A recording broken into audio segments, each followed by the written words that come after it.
Kenapa tu orang bawa Abah ni? Kita 2 orang ni kot. Yolah, balak-balak bawa bas ngantuk deh.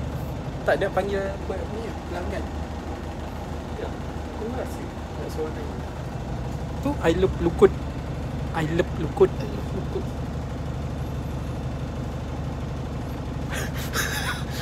Sis, buat Kak Su lagi sis. Kak Su punya scene ni.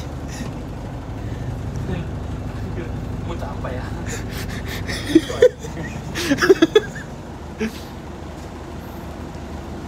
Sis, gym kita sesuai buat lampu je ni. Ha? Lampu LED je tu. Kita balut satu gym kat luar ni. Okay, pintu pagar tu pun okey lah. Aku rasa kan? Pasal tak? Kita kalau buka gym, buka lampu kat bawah tu kan. Lepas tu kat atas tu pun satu switch yang sama kan. Kan pecah ni tu. Pecah. Boleh tak tukar yang tu jadi switch? Boleh kan? Boleh. Tak, benda tu pecah tak? Kalau kau tekan, aku takut pop kena jatuh. Better tu tukar. Jadikan switch. Nak cucuk LED. Kau rasa? Kau lah boss audition. Aku bincang dengan dia. Biasa lampu yang tu dia dah kau tim dengan lampu tu. Kalau lampu kau tengah nak, tu. Kalau kau macam lampu tangga rumah aku. Kalau kau nak yang solar punya boleh.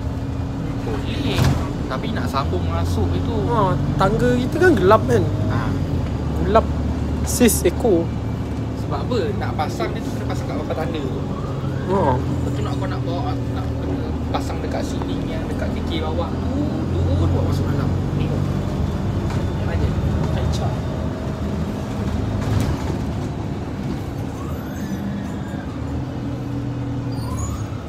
Ada orang kat bah ni. Kau nak naik bah ke?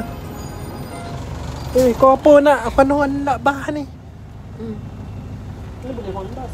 Ni dia hondas. Tutup ajaran kau. Tutup kan ajaran aku. Ni akak ni kenapa ni? Ni tak boleh jadi.